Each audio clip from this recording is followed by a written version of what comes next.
Welcome to This Explainer, where we're going to unravel a cosmic fact that is absolutely guaranteed to completely change your perspective on space and, honestly, humanity's place within it. There's a number out there that will make you feel very, very small. The thing is, our human brains are basically wired to understand earthly distances, right? We easily get miles and kilometers, the distance to the grocery store, maybe a long flight across an ocean. But when we look up at the stars, those earthly units totally break down. By the time we finish walking through this together, you're going to understand exactly how a light year really is. And I gotta warn you, grasping this true scale, it's going to hurt your brain just a little bit.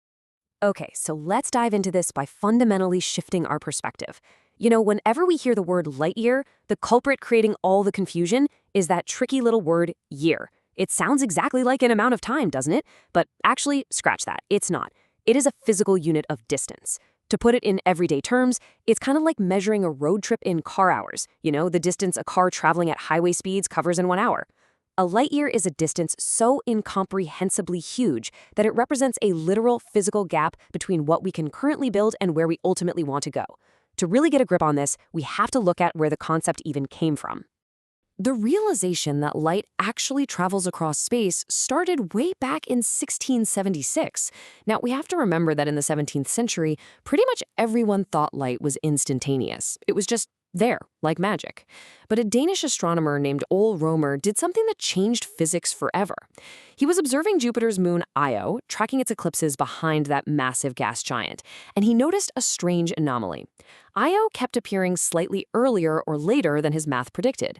The timing depended entirely on where Earth was in its orbit relative to Jupiter. And this was Romer's massive aha moment.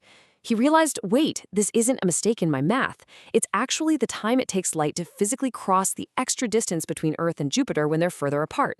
For the first time in human history, someone proved that light isn't instantaneous, it actually has a travel speed. So to understand a light year, we first have to wrap our heads around the sheer breakneck speed of light itself. Because when you calculate exactly how light is moving through the vacuum of space, the number is just staggering. We're talking about roughly 186,000 miles per second. That's about 670 million miles per hour. Let's track that for a second. Moving at 670 million miles per hour through our local neighborhood, light shoots from the Earth to the moon in just about 1.3 seconds. Boom. It's there. It reaches the sun in 8 minutes and 20 seconds. And it travels all the way out to Neptune, the outermost planet in our solar system, in about 4 hours. And that insane velocity brilliantly sets up our baseline. In one single full calendar year, light traveling at 670 million miles per hour covers approximately 5.88 trillion miles. So that is what a light year is, 5.88 trillion miles. We're not talking millions, not billions. That is nearly 6 trillion miles in one single unit. That's the actual physical void we're trying to cross when we talk about traveling to the stars. Section 1. Humanity's fastest machines hitting the cosmic wall. All right, let's compare that mind-bending distance against the absolute fastest spacecraft humanity has ever managed to build. The current record holder is the Parker Solar Probe, which launched in 2018.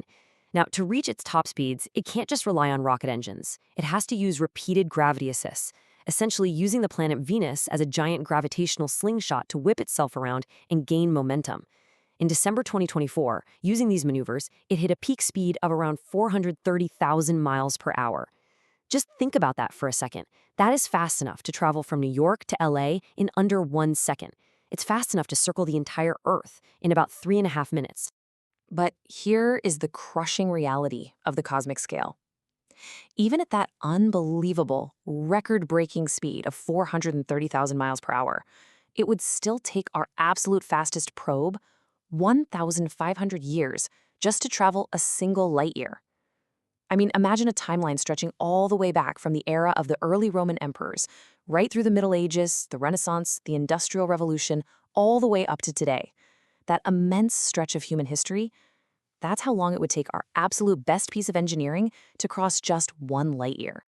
And to make matters worse, that probe can't actually go anywhere useful at that speed. It's locked in an orbit around our sun, using the sun's enormous gravity for its trajectory. It isn't heading to another star system. Our fastest object is essentially just running extremely fast laps in our own backyard. Nothing we've built is capable of making an interstellar journey. Not yet. And honestly, we aren't even close.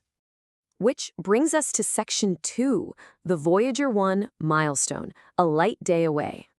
So, this brings up a historic milestone arriving very soon, involving the furthest object humanity has ever built. Voyager 1 launched way back on September 5, 1977. It carries the famous golden record, that compilation of human sounds, music, and greetings, acting as a sort of interstellar message in a bottle.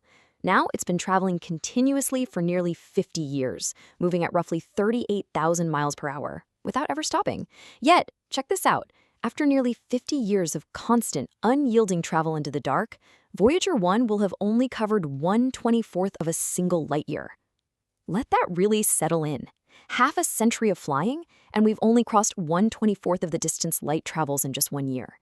NASA has actually calculated our progress down to the precise second. On November 18, 2026, at exactly 2:16 in the morning Pacific time, Voyager 1 will cross a milestone no human creation has ever reached. It will be exactly 1 light day from Earth. After all that time, literally decades of relentless travel, it hasn't even traveled a light week. It hasn't traveled a light month, just a single light day.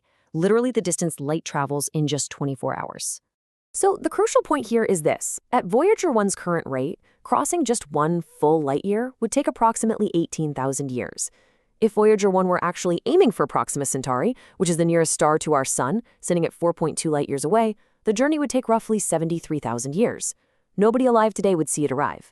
In fact, no one born in the next 1,000 generations would be around to see it arrive. The concept of an interstellar journey with current technology isn't a human expedition. It would require massive, self-sustaining generational ships. This isn't just a poetic number, guys. It is a cold, hard, physical fact about our current limits. And here's a detail that somehow makes everything feel even more impossible. Our solar system isn't just the sun and the 8 major planets. Way, way out there sits the Oort cloud. It's this vast, spherical shell of icy objects and ancient debris, and it's considered the home of those long-period comets that occasionally dive towards the sun. Estimates suggest this cloud extends somewhere between half a light year and potentially up to 2 full light years from the sun.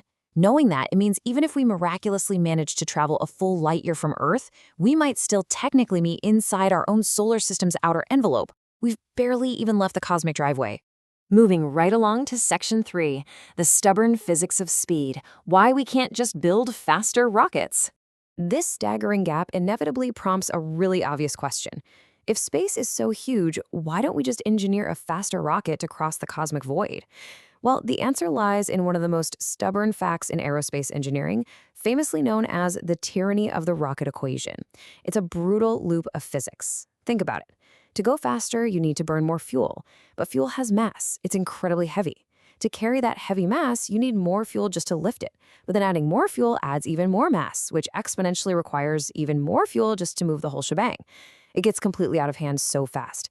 To accelerate even a tiny spacecraft to just 1% of the speed of light would require an amount of fuel that drastically outweighs the spacecraft itself. And let's say you miraculously engineer your way to 1% the speed of light and somehow solve the fuel problem. Well, you immediately face a second, often overlooked problem: stopping. You can't just coast into a new star system. If you arrive at a destination going 1% the speed of light, you're going to burn through the entire system in a matter of hours. You'd fly right past the planets, totally unable to observe, or do anything useful. Deceleration requires just as much energy as acceleration. Every single gram of fuel you burned getting up to speed, you have to carry with you across the void, and match it again just to slow down on the other side. This is exactly why engineers are dreaming up theoretical, non-rocket concepts. They know conventional rockets hit a mathematical wall that simply cannot be climbed. This is why you hear about ideas like laser sails, which would leave the heavy fuel behind entirely and use powerful Earth-based lasers to push a lightweight spacecraft on a beam of light. Or nuclear pulse propulsion, which basically involves riding the shockwaves of localized nuclear detonations. Or even antimatter drives. While this technology doesn't exist yet, the most optimistic of these concepts could eventually break that tyranny of the rocket equation and maybe reduce a 73,000-year journey down to something closer to a few centuries. But still, a few centuries just to reach the nearest star. Finally, Section 4, a pale blue dot, a philosophical perspective. After hitting that mathematical wall, let's take a breath and zoom back in to look at what this vastness really means for humanity on a philosophical level. When Voyager 1 was far out in space, on its way out of the planetary neighborhood, it turned its camera around and took one last photograph of our home. Earth appeared as a pale blue dot, a tiny fraction of a single pixel suspended in scattered sunlight. The legendary astronomer Carl Sagan reflected on this famous photo by beautifully noting that every human being who ever lived, every king and peasant, mother and child, inventor and explorer, lived their entire lives on that mote of dust suspended in a sunbeam. It just brilliantly highlights that our planet is this lonely, fragile speck in the great enveloping cosmic dark. And that little probe, our farthest creation, remains out there right now. It's pushing 900,000 miles further into the freezing void every single day. Almost 50 years of travel, completely alone, carrying a golden record of humanity's existence, and it's still technically inside what some definitions would call our cosmic neighborhood. So, facing these completely impossible distances, the final question isn't technical at all, it's philosophical. We're left to ponder, are we the kind of species that looks at these enormous gaps, decides the effort isn't worth it, and just stays put? Or do we keep reaching into the void, keep throwing bottles into the cosmic ocean, knowing most will never be found? We can't cross a light year, not yet anyway, but we keep trying to figure out how. And perhaps the very act of trying, of refusing to be intimidated by the incomprehensible scale of the universe, is exactly what makes us human. So what do you think? Will we ever cross the cosmic void, or is our home destined to remain this single mote of dust?